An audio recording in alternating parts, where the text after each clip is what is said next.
음악이 전부였던 한 여자가 소리를 잃었습니다. 그리고 한국 전주에서 인생을 다시 시작했습니다. 이 이야기는 얼마 전 저희 채널로 도착한 한 사연에서 시작됐습니다. 프랑스 파리에서 국립 오케스트라의 일원으로 활동하던 바이올리니스트 M씨라는 여성의 제보였는데요. 그녀는 한동안 음악을 통해 세계 곳곳을 여행했고 매 공연마다 수천 명의 관객 앞에서 연주를 해왔다고 합니다. 그러던 어느 날 청력을 잃기 시작했죠. 소리는 점점 멀어졌고 무대 위에서의 공포는 현실이 되었습니다. 그녀는 결국 연주를 포기하고 사람들과의 관계까지 끊어낸 채 방 안에 숨어 살았습니다. 그렇게 끝인 줄 알았던 인생에서 그녀는 낯선 나라 한국의 작은 도시 전주로 향하게 됩니다. 그 이유는 단 한 통의 오래된 편지 때문이었다고 했죠. 여기에는 소리보다 깊은 울림이 있어 라는 문장을 남긴 친구의 말 한마디. 한국에서 단 일주일 동안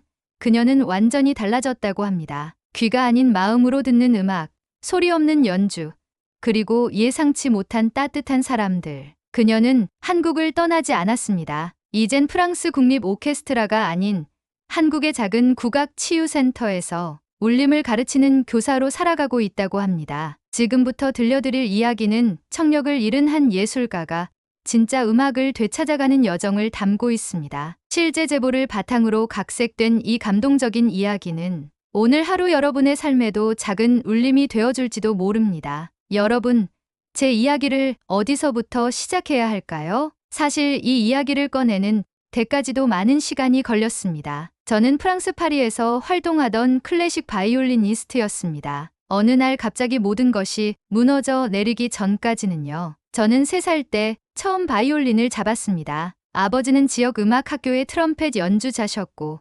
어머니는 피아노 선생님이셨어요. 당연하다는 듯이 음악은 제 삶의 중심이 되었고 9살이 되던 해에는 파리 음악원에서 신동이라는 단어로 신문에 실린 적도 있습니다. 하지만 저는 그저 하루하루 연습하며 살아갔을 뿐이었습니다. 어릴 땐 음악이 놀이였지만 어느 순간부터 음악은 저의 전부가 되었고 동시에 저를 압박하는 존재로 변해갔죠. 그리고 그런 제게 삶의 위기는 예고 없이 다가왔습니다. 작년 봄 파리 샹젤리제 극장에서 열리는 독주회를 준비하던 중이었습니다. 리허설 도중 갑자기 활끝에서 울려 퍼져야 할 고음이 제 귀에는 너무나 멀게 그리고 이상하게 왜곡된 채로 들리기 시작했습니다. 당황스러웠지만 처음에는 그냥 장비 문제라고 생각했습니다. 그러나 연습이 끝날 즈음 저는 연주자석 바로 옆에서 들려야 할 피아노 소리도 희미하게만 들리고 있다는 걸 깨달았습니다. 며칠 뒤 귀 전문의를 찾아갔고 그는 조심스럽게 제게 청각신경의 염증성 손상 가능성이 있다고 말했습니다. 갑작스러운 소음 노출이나 스트레스가 원인일 수 있으며 회복될 수도 있지만 그렇지 않을 수도 있다고요. 의사는 저에게 일단 연주를 중단하고 모든 음악적 활동에서 거리를 두라고 했습니다. 그 순간 저는 의자에서 떨어질 뻔했습니다. 음악을 멈추라는 말은 숨을 멈추라는 말과 같았거든요. 그 후 저는 극심한 혼란 속에 빠졌습니다. 악보를 봐도 음이 떠오르지 않았고 연습실에 앉아 있어도 바이올린에 손을 대기가 두려웠습니다. 아무리 귀를 기울여도 저 멀리서 들리는 듯한 저음, 불분명한 고음들만이 제게 속삭였습니다. 그 소리는 마치 고장난 라디오처럼 왜곡되어 있었고 때론 무음보다 더 큰 고통이었습니다. 공연은 취소되었고 언론에서는 저의 건강 이상설이 돌기 시작했습니다. 저는 점점 외출을 줄였고 사람들과의 대화도 피하게 되었습니다. 친구들도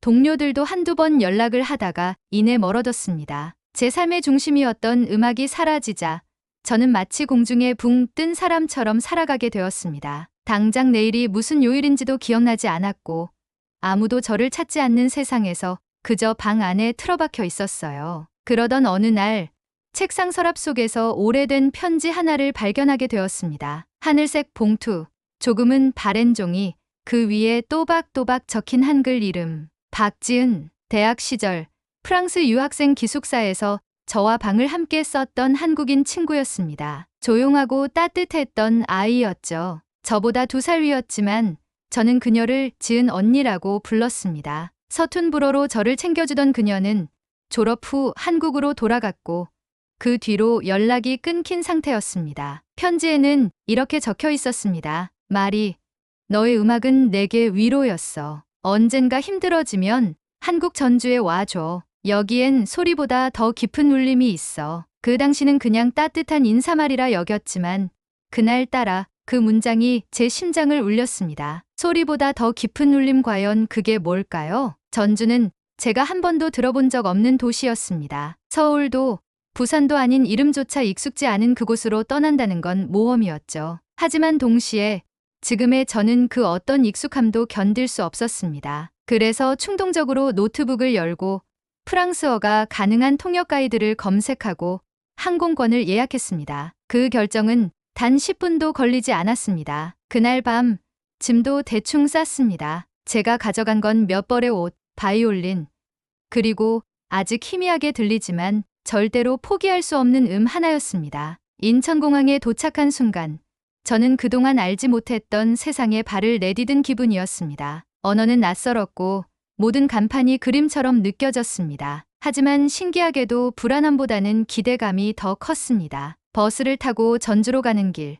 창밖으로 펼쳐진 논밭과 들판, 그리고 어느 순간 다가온 한옥 지붕들, 모든 풍경이 음악처럼 느껴졌습니다. 그 어떤 음표도 없는데 마음에 울림이 있었습니다. 전주역에 도착했을 때 지은 언니가 직접 마중 나와 있었습니다. 10년이 흘렀지만 그녀의 따뜻한 미소는 변하지 않았더군요. 잘 왔어, 마리. 그 말 한마디에 저는 눈물이 핑 돌았습니다. 누군가가 저를 잘 왔다고 말해주는 것이 이렇게 따뜻한 일일 줄 몰랐어요. 그렇게 저는 전주 한옥마을 인근의 한 국악치유센터에서 머무르게 되었습니다. 저는 아직도 잘 모릅니다. 그곳에서의 일주일이 어떻게 저의 인생 전체를 바꿔 놓았는지를요. 하지만 확실히 말할 수 있는 건 하나 있습니다. 저는 그곳에서 진짜 소리를 다시 듣기 시작했다는 것입니다. 귀가 아닌 마음으로요. 전주에 도착한 지 이틀째 되는 날 아침, 지은 언니는 저를 전통 한옥으로 안내해 주었습니다. 그곳은 마치 시간이 멈춘 듯한 공간이었어요. 나무 대문을 열자 고즈넉한 마당이 펼쳐졌고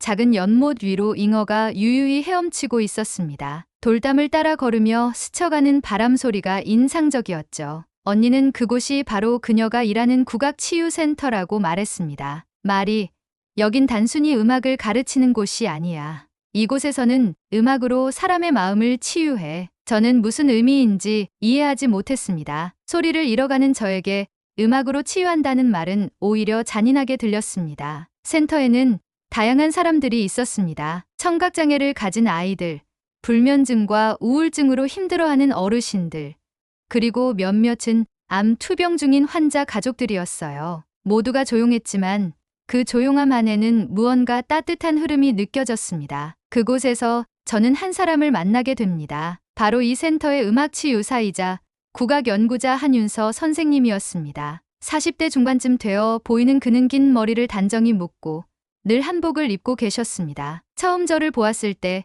그는 아주 간단한 인사를 건넸어요. 소리를 잃어도 울림은 남습니다. 마리 씨, 여기서 잠시 쉬어가 보세요. 그 말이 그렇게 깊게 가슴에 박힐 줄 몰랐습니다. 울림이라는 단어는 오랜만이었습니다. 프랑스에서는 음악의 기술과 소리의 정확성이 가장 중요시되었기에 울림이라는 개념은 감성적인 장치에 불과했죠. 치유센터에서는 매일 오전마다 장단 체험 수업이 있었습니다. 처음엔 구경만 하려 했지만 윤서 선생님은 저에게 직접 장구를 건넸습니다. 처음 잡아보는 악기였지만 신기하게도 몸이 스스로 반응하기 시작했어요. 장단의 리듬은 귀보다 손끝과 가슴에서 먼저 울렸습니다. 그날 밤 저는 숙소에서 한참 동안 생각에 잠겼습니다. 저는 지금껏 음악을 듣는 것으로만 여겼습니다. 소리가 정확해야 하고 음정은 완벽해야 하며 실수는 용납될 수 없는 세계. 하지만 이곳에서는 틀림도 느림도 침묵도 모두 하나의 음악으로 받아들여졌습니다. 다음 날 윤서 선생님은 저를 작은 공연장으로 안내했습니다. 전주 한옥마을 안에 있는 야외 국악당이었습니다. 무대에는 청각장애를 가진 아이들이 앉아 있었고 손에 작은 꽹과리를 들고 있었어요. 지휘자가 손을 들자 아이들은 소리 없는 리듬에 맞춰 서로의 표정을 읽으며 연주를 시작했습니다. 그 순간 저는 숨을 멈췄습니다. 그 아이들은 귀로 음악을 듣지 않았습니다. 하지만 그들의 표정과 움직임, 손끝의 진동은 분명히 음악을 느끼고 있었어요. 어쩌면 저보다 훨씬 더 깊게 음악을 이해하고 있는지도 모른다는 생각이 들었습니다. 공연이 끝나고 아이들 중 한 명이 저에게 다가왔습니다. 11살 남짓 되어 보이는 아이는 종이에 이렇게 써서 보여주었습니다. 마리 선생님도 장구 잘 치시네요. 다음에 같이 해요. 갑작스레 눈물이 났습니다. 아이 앞이라 참으려 했지만 마음이 무너져 내렸습니다. 그 아이는 저를 선생님이라고 불렀습니다. 제가 누구에게도 인정받지 못한다고 생각했던 시기에 단 한마디가 저를 다시 세워준 거였습니다. 저는 그날 밤 바이올린을 꺼냈습니다. 아직 소리는 잘 들리지 않았지만 손가락은 기억하고 있었고 활이 줄을 타고 흐르는 그 감각은 여전히 살아 있었습니다. 소리는 작았지만 마음속에서 울림은 분명히 존재했습니다. 윤서 선생님은 저에게 말했습니다. 마리 씨, 음악은 소리의 예술이지만 동시에 감정의 언어입니다. 소리가 없다고 음악이 사라지는 것은 아닙니다. 저는 그 말을 통해 처음으로 깨달았습니다. 제가 두려워했던 것은 청력의 상실이 아니라 음악을 잃어버리는 존재가 되는 것이었습니다. 하지만 이곳에서 만난 사람들은 귀로 듣지 않고도 음악을 이어가고 있었습니다. 그들을 보며 저는 다시 질문하게 되었습니다. 음악이란 도대체 무엇일까요? 기교일까요? 완벽한 음정일까요? 아니면 사람과 사람 사이를 잇는 보이지 않는 진동, 그 울림일까요? 그날 이후 저는 매일 국악치유센터에 나가 수업에 참여하게 되었습니다. 장구와 북, 꽹과리 같은 악기들이 제게는 생소했지만 오히려 그 낯섦 속에서 새로운 감각이 깨어났습니다. 귀로 들리는 소리는 점점 더 희미해지고 있었지만 손끝에서 느껴지는 진동과 온기는 오히려 더 강하게 다가왔습니다. 아이들과 함께하는 수업 시간은 하루 중 가장 평화로운 순간이 되었습니다. 아이들의 순수한 표정, 때로는 엇박이 나도 웃으며 이어가는 그 모습들이 참 따뜻했습니다. 하루는 윤서 선생님이 제게 작은 제안을 했습니다. 이번 주 토요일, 여기서 조촐한 작은 공연이 있어요. 마리 씨도 한 곡 함께 해주시면 어떨까요? 저는 얼어붙은 듯한 표정을 지었습니다. 공연이라뇨? 무대 공포와 청력 상실의 공포가 동시에 밀려왔습니다. 저는 아직 준비가 안 됐어요. 아니, 그런 자격도 없는 것 같아요. 윤서 선생님은 제 말에 고개를 끄덕이며 말했습니다. 준비라는 건 늘 마음에 달려 있어요. 완벽하지 않아도 괜찮아요. 여긴 실수해도 되는 곳이에요. 당신이 어떤 마음으로 연주하느냐가 더 중요합니다. 하지만 저는 여전히 망설였습니다. 혹시 음을 놓치면 어쩌지? 내가 잘못해서 이 분위기를 망치면 어떡하지? 자꾸만 머릿속에 나쁜 시나리오가 떠올랐습니다. 그날 밤 저는 오랜만에 꿈을 꾸었습니다. 무대 위에 홀로 서 있는 저 자신이 보였고 관객석에서는 아무 소리도 들리지 않았습니다. 그 무음 속에서 저는 오히려 편안함을 느꼈습니다. 모든 판단, 평가, 실수의 불안으로부터 벗어나 있는 그 순간이 기묘하게도 위안이 되었죠. 하지만 현실은 달랐습니다. 공연 당일 아침, 센터 마당에 모인 사람들, 준비된 무대, 아이들의 활기찬 표정이 저를 점점 더 압박하기 시작했습니다. 드디어 제 차례가 다가왔습니다. 작은 앙상블 무대에서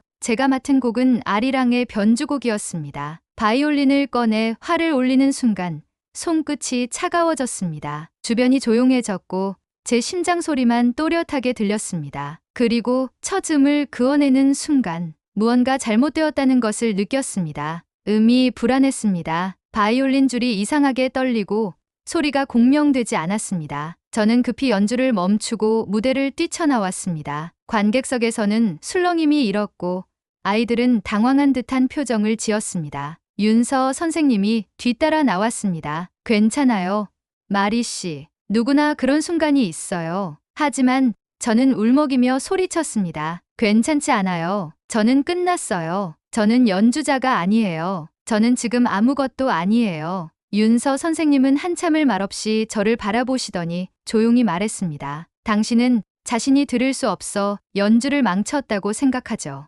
하지만 마리 씨, 아이들은 귀로만 음악을 하지 않아요. 당신이 무대에 선 것만으로도 아이들은 용기를 얻었을 거예요. 저는 그 말을 듣고도 쉽게 납득하지 못했습니다. 수년간 단 한 번의 음정 실수도 용납되지 않던 세계에서 살아온 제게 실패는 곧 무능이었고 용서는 곧 퇴보였으니까요. 그날 밤 저는 외출도 하지 않고 방에만 있었습니다. 창밖으로 전주의 고요한 밤이 펼쳐졌고 멀리서 들려오는 북소리와 풍물놀이의 리듬이 바람을 타고 방 안으로 스며들었습니다. 그리고 그 순간 윤서 선생님이 제게 남긴 말을 떠올렸습니다. 음악은 기술이 아니라 감정의 언어입니다. 그 다음 날 아침 저는 다시 센터로 향했습니다. 누군가의 시선이 두려웠지만 아이들은 여전히 저를 따뜻하게 맞이해 주었습니다. 그중 한 아이가 제게 다가와 손바닥에 글씨를 써서 보여줬습니다. 어제 마리 선생님 멋졌어요. 그 짧은 문장에 저는 눈시울이 뜨거워졌습니다. 어쩌면 저만이 스스로를 실패자라고 여긴 것일지도 모릅니다. 저는 그날 처음으로 생각하게 되었습니다. 음악이란 완벽한 음정이 아니라 마음을 전하는 것이 아닐까 하고요. 그리고 그날 오후 윤서 선생님이 조용히 말했습니다. 다음 주 청각장애 아동 프로그램에 함께해 주실 수 있겠어요? 그 아이들에게 바이올린을 가르쳐 주고 싶어요. 단순한 소리가 아니라 손끝으로 느끼는 감각과 울림을. 저는 망설이지 않았습니다. 그 순간 제 안에서 무언가 무너지고 또 새롭게 세워지는 느낌이 들었습니다. 저는 이제야 조금씩 이해하기 시작한 것 같았습니다. 제가 잃어버린 것은 소리가 아니라 의미였다는 것을요. 청각장애 아동 프로그램이 시작된 날 아침, 저는 조심스럽게 바이올린 케이스를 열었습니다. 손에 활을 쥐는 감각이 어쩐지 오래전 기억처럼 따뜻하게 느껴졌습니다. 예전엔 매일같이 연주했기에 당연한 동작이었지만 이제는 한 한 음의 소중함이 담겨 있었습니다. 윤서 선생님과 함께 수업에 참여한 아이들은 모두 밝은 눈망울을 가진 친구들이었습니다. 그들의 귀는 저보다 훨씬 더 고요한 세계에 있었지만 그 마음은 음악에 가까이 있었습니다. 처음 바이올린을 건넸을 때 아이들은 조심스레 손끝으로 현을 만졌고 활을 잡는 손에 긴장감이 가득했습니다. 저는 아이들에게 정확한 음을 가르치지 않았습니다. 대신 이렇게 말했습니다. 음악은 들리지 않아도 느낄 수 있어요. 손끝으로, 심장으로, 그리고 서로의 표정을 통해서도요. 그날 수업이 끝나고 한 아이가 제게 다가와 수화로 이렇게 말했습니다. 소리는 잘 모르겠지만 진동이 마음을 간지렸어요. 기분이 좋아졌어요. 그 짧은 말에 저는 오래도록 웃었습니다. 처음으로 누군가의 기분을 소리가 아닌 울림으로 변화시켰다는 사실이 저를 감동시켰거든요. 며칠 후 저는 지은 언니와 윤서 선생님, 그리고 아이들과 함께 작은 마당 공연을 준비하게 되었습니다. 바이올린, 장구, 북, 꽹과리가 어우러지는 특별한 앙상블이었죠. 공연은 특별한 무대가 아니었습니다. 한옥마당 한켠, 오래된 감나무 아래에서 열렸습니다. 그런데 이상하게도 저는 전혀 긴장되지 않았습니다. 공연이 시작되자 아이들은 눈빛과 몸짓으로 리듬을 주고받았습니다. 그들의 얼굴에는 음악이 들리지 않는다는 불편함 대신 공감하고 있다는 확신이 가득했어요. 저도 바이올린을 연주했습니다. 소리는 희미했지만 그 안에 담긴 감정은 선명했습니다. 공연이 끝난 후 관객으로 오신 한 어르신이 제게 다가오셔서 말씀하셨습니다. 이런 음악은 처음이네요. 귀로 듣는 것보다 마음에 더 남아요. 그 말은 제게 연주가 다시 생명을 얻었다는 증거였습니다. 며칠 후 저는 파리의 오케스트라로부터 복귀 제안을 받았습니다. 사실 그 소식을 기다리고 있었던 것도 사실입니다. 하지만 이메일을 읽으며 마음이 조금씩 복잡해졌습니다. 파리로 돌아가면 다시금 완벽을 요구받는 세계로 들어가야 합니다. 실수는 용납되지 않고 감정보다 기술이 앞서는 곳. 그날 밤 저는 윤서 선생님과 오랜 대화를 나누었습니다. 마리 씨, 돌아가시겠어요? 그럴 줄 알았죠? 그런데 솔직히 말해도 될까요? 그럼요. 저 여기 남고 싶어요. 윤서 선생님은 미소를 지으며 말했습니다. 환영해요. 여기서의 연주는 귀로 듣는 음악보다 더 소중한 가르침이 될 거예요. 며칠 후 저는 정식으로 국악치유센터의 음악 강사로 등록되었습니다. 청각장애를 가진 친구들을 위한 감각 음악 수업이라는 이름의 프로그램을 제가 맡게 되었고요. 프랑스에서의 명성과 경력은 이곳에서 전혀 중요하지 않았습니다. 대신 아이들과 함께 악기를 만들고 리듬을 느끼고 감정을 나누는 그 순간들이 진짜 교육이었어요. 지은 언니의 가족은 저를 진심으로 환대해 주었습니다. 주말이면 함께 전주의 전통시장을 다니고 집에서 된장찌개를 끓여 먹기도 했습니다. 처음엔 짠맛이 강하다고 느꼈던 음식들도 이제는 저에게 정의 맛으로 기억됩니다. 어느 날 밤 아이들과 함께 별을 보며 누워있다가 한 아이가 조심스럽게 말했습니다. 마리 선생님, 선생님은 우리에게 들리지는 않지만 보여요. 그 말에 저는 한참을 말없이 고개를 끄덕였습니다. 그렇습니다. 저는 더 이상 음악을 듣는 사람이 아닌 음악을 함께하는 사람이 되었던 것입니다. 한 달 후 저는 정식으로 한국 체류 비자 연장 신청을 했습니다. 제게 있어 한국은 이제 잠시 머무는 곳이 아니라 새로운 삶이 시작되는 장소가 되었습니다. 아직도 제 청력은 완전히 회복되지 않았지만 그것이 전혀 두렵지 않습니다. 왜냐하면 저는 이제 음악을 귀가 아닌 마음으로 듣는 법을 알게 되었으니까요. 저는 여전히 하늘 아래 작은 존재입니다. 하지만 이곳에서 저는 누군가에게 울림이 되어줄 수 있는 사람으로 살아가고 있습니다. 만약 이 글을 읽고 계신 분 중 누군가가 지금 삶의 중심을 잃어버려 어둠 속에 계시다면 꼭 말씀드리고 싶습니다. 소리가 사라져도 울림은 살아 있습니다. 그리고 그 울림은 언제나 사람을 통해 되돌아오게 되어 있습니다. 저는 이제 매일 아침 전주의 고요한 새벽 공기 속에서 깊게 숨을 들이마십니다. 그리고 조용히 이렇게 속삭입니다. 나는 지금도 음악을 연주하고 있습니다. 귀가 아닌 마음으로요. 여러분은 이 이야기를 어떻게 들으셨나요? 소리를 잃고도 울림을 찾아간 그녀의 여정이 여러분에게도 어떤 울림을 남겼다면 아래 댓글로 여러분의 생각을 나눠주세요. 여러분 한 분 한 분의 이야기도 누군가에게는 큰 위로가 될 수 있습니다. 이처럼 가슴 깊은 울림이 있는 이야기들을 계속해서 전해드리고 싶습니다. 오늘의 이야기가 마음에 닿았다면 구독과 좋아요, 그리고 알림 설정으로 저희 채널의 여정을 함께해 주세요. 여러분의 응원은 다음 이야기를 만드는 데 큰 힘이 됩니다.